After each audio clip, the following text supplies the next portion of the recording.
નમસ્કાર વિદ્યાર્થી મિત્રો, સ્વાગત છે તમારું સ્કાયલાઇન એજ્યુકેશનમાં. બરાબર, આપણે આજે જોવાના છીએ ધોરણ 6, વિષય છે ગુજરાતી અને તારીખ 6/1/2024. ઓકે, એની પ્રશ્ન બેંકનું આજે આપણે સોલ્યુશન કરવાના છીએ. ઓકે, તો અહીં સૌ પ્રથમ આપેલું છે પ્રશ્ન નંબર 1. એમાં કહ્યું છે કે તમારે શું કરવાનું છે, તો કે પ્રચલિત વાર્તાઓને સંવાદ સ્વરૂપે રજૂ કરવાની છે.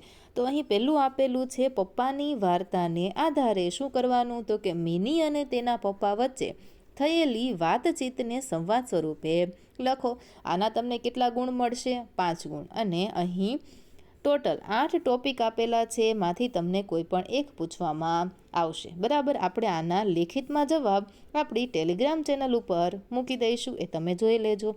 વિડીયોમાં આપણે ટૂંકા સવાલ એટલે કે વ્યાકરણનું સોલ્યુશન સરળતાથી થઈ શકે એટલે આપણે વિડીયોમાં એ જ કરીશું. ઓકે, હવે બીજો પ્રશ્ન છે, પ્રશ્નનો ઉત્તર તમારા અનુભવને આધારે લખો. બરાબર, આ પણ કેવા છે, તો કે 5 ગુણનો એક પ્રશ્ન છે. તો પ્રશ્ન નંબર 1 અને 2 આ બંનેનું સોલ્યુશન તમને પીડીએફમાં મળી રહેશે અને એ પીડીએફ ડાઉનલોડ કરવાની લિંક હું તમને ડિસ્ક્રિપ્શન બોક્સમાં આપી દઉં છું, ત્યાંથી કરી લેવી. આપણે આ વિડીયોમાં વ્યાકરણનું સોલ્યુશન કરીશું. પ્રશ્ન નંબર 3, 4 અને 5 ત્રણનું આપણે સંપૂર્ણ સોલ્યુશન કરવાના છીએ, તો વિડીયોને અંત સુધી જરૂરથી નિહાળજો. જોઈએ આપણે, તો અહીં આપેલું છે આપણને વાક્યમાં રહેલા ભાવને ઓળખી કૌંસમાં આપેલા ભાવસૂચક શબ્દોને વાક્યના અંતે મૂકવાના છે. ઓકે, કોઈ પણ એક વિભાગ તમને આખો પૂછાશે, 5 ગુણ તમને મળશે. જોઈએ આપણે પહેલું, મિની હંમેશા નાચતી કૂદતી રહેતી, તો એમાં શું આવશે? આનંદ. બીજું, મમ્મી ફોન કરીને મારી ખબર અંતર પૂછતી, તો જવાબ આવશે એમાં ચિંતા. ત્યાર પછી ત્રીજું, પિતા મારી દરેક બાબતનો ખ્યાલ રાખતા, તો એમાં આવશે કાળજી. ચોથું, તેઓ ઘડીભર તો આભા બનીને અમારી સામે જોઈ જ રહ્યા, તો એમાં લખવાનું વિસ્મય. પાંચમું, વર્ગમાં બધા જ તેની હસી ઉડાવતા, તો એમાં આવશે મસ્કરી.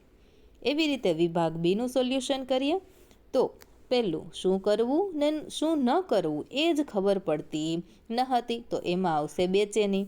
દિલમાં ખૂબ જ ઉચાટ હોવાથી તે આમ તેમ આટા માર્યા કરતા, અકળામણ. ત્રીજું, રાજવીરના ચહેરાની રેખાઓ ઉપર હંમેશા તંગ અને ખેંચાયેલી રહેતી, તો જવાબ આવશે ગુસ્સો. ચોથું, મિત્તલે મલ્હારના ગાલ ઉપર હેતથી ટપલી મારી, હેતથી મારેલી છે એટલે વહાલ. અને પાંચમું, તેઓ 2 હાથ જોડીને વિનંતી કરતા હતા, આજીજી કરતા હતા. ત્રીજો વિભાગ જોઈએ. પહેલું, મિનીને પપ્પાની વાતમાં થોડી શંકા ગઈ, તો જવાબ આવશે સંશય. બીજું, હાંસ હવે કામ પૂરું થયું, હાંસ એટલે નિરાંત. ત્રીજું, પપ્પા ભાખરીના જાત જાતના આકારો મિનીને બતાવી અને ખૂબ હસાવતા, તો શું આવશે? રમૂજ કરતા. ચોથું, પપ્પા ડાયરીમાં તારીખ પ્રમાણે હિસાબની નોંધ રાખતા એટલે કે ચોકસાઈ રાખતા. પાંચમું, વાહ તારા અક્ષરો તો નરિયા મોતીના દાણા છે, એ છે પ્રશંસા કરે છે. ત્યાર પછી વિભાગ ડી, એમાં પહેલું છે, મિની મમ્મી પપ્પાના ફોટાને ઘણીવાર સ્થિર થઈને જોઈ રહી, તો એમાં શું આવશે? તો કે જવાબમાં લખો જિજ્ઞાસા. બીજું, મિની ઘેર એકલી જ રહી, એણે ન તો બેનપણીને બોલાવી ન તો ટીવી જોયું, એકલતા.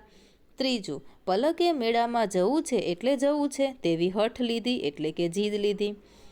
ચોથું, મિનીને પોતાના મનનો ઉભરો પિતા પાસે ઠાલવ્યો, તો એમાં આવશે આવેશ. અને પાંચમું, જિજ્ઞેશને હંમેશા નવું નવું જાણવાની ઈચ્છા થતી, તો આમાં જિજ્ઞાસા આવશે અને પહેલાંની અંદર આવશે વિસ્મય. ઓકે, તો બંને ચેન્જ કરી દેજો. ચાલો આગળ જોઈએ આપણે વિભાગી તરફ. પાંચમું, તો એમાં છે પહેલું, ગાંધીજીએ બીમાર પિતાની ખૂબ સેવા કરી, તો એમાં આવશે ચાકરી કરી. બીજું, મંદોદર ખાને પોતાના દીકરાના મારનારને જીવનદાન આપ્યું, તો એમાં આવશે ઉદારતા. ત્રીજું, પિતાની વાત સાંભળી હું ખૂબ જ નિરાશ થયો, તો હતાશ. ચોથું, ફકીરે ગરીબની દુઆ સાંભળી, તો એમાં આવશે યાચના. અને પાંચમું, બા એકદમ ભલી અને ભોળી હતી, તો ખૂબ જ સરળ હતી. ઓકે, તો અહીં સુધી સોલ્યુશન કરવાની મજા આવીને? આગળ આપણે સોલ્યુશન કરીએ એ પહેલાં વિદ્યાર્થી મિત્રો ફટાફટ લાઇક કરી દેવાની છે. તમારા મિત્રને આના સોલ્યુશનની જરૂર છે ને, તો એમની સાથે આ વિડીયોની લિંકને વોટ્સએપ પર શેર કરી દેવાની છે. આવી જ રીતે તમામ વિડીયો જોવા હોય તો ચેનલને સબસ્ક્રાઈબ કરી નોટિફિકેશન બેલ આઇકન ઓન કરી દેજો. અને હા, તમારી શાળાનું નામ શું છે રેડ હાર્ટ સાથે જરૂરથી જણાવજો. અને જેને પણ આ PDF ડાઉનલોડ કરવી હોય એ કમેન્ટમાં PDF લખી આપે, એને હું લિંક મોકલી દઈશ. ચાલો આગળ જોઈએ આપણે. યોગ્ય જોડકા જોડી અર્થપૂર્ણ વાક્ય બનાવો. ઉદાહરણ: આંખ આડા કાન કરવા તો જોયું ન જોયું કરવું. તો ચાલો આપણે પહેલાં તો જોડકા જોડી લઈએ. તો માથું ન ઝુકાવવું એટલે હાર ન માનવી. આંખ લાલ કરવી, ગુસ્સો વ્યક્ત કરવો. કાન સરવા કરવા, ધ્યાનથી સાંભળવું. નાક કપાવવું, આબરૂ જવી અને હોઠ કરડવા એટલે ગુસ્સો કરવો. ત્યાર પછી કેળ ભાંગી જવી, તો એમાં જવાબ આવશે જુસ્સો તૂટી જવો. આના પછીનું પાંચમું છે, હમણાં બતાવો. ઓકે. પગ ન ઉપડવા, હિંમત ન થવી. છોભીલા પડવું, શર્મિંદું થવું. કળ વળવી, નિરાંત થવી. અને છેલ્લું છે હાથ ધોઈ નાખવા, તો એની અંદર આવશે આશા છોડી દેવી. ઓકે, ચાલો ત્યાર પછી જોઈએ આપણે ત્રીજું. મેથી પાક ચખાડવો, માર મારવો. કળ વળવી, હમણાં જ જોયું, નિરાંત થવી. આંખમાં ધૂળ નાખવી એટલે છેતરપિંડી કરવી. દાળ ન ગળવી એટલે કે ફાવવું નહીં. અને હાથ મિલાવવા એટલે દોસ્તી કરવી. ત્યાર પછી ચોથું, હથેળીમાં ચાંદ દેખાડવો એટલે લાલચ બતાવવી. હૈયે ટાઢક વળવી તો કે શાંતિ થવી. શ્રાવણ ભાદરવો વરસવો એટલે કે ચોધાર આંસુ વરસવા. ગળે ઉતરવું એટલે થશે કે સમજાવવું. અને મૂછ મરડવી એટલે કે અભિમાન કે સુરાતન બતાવવું.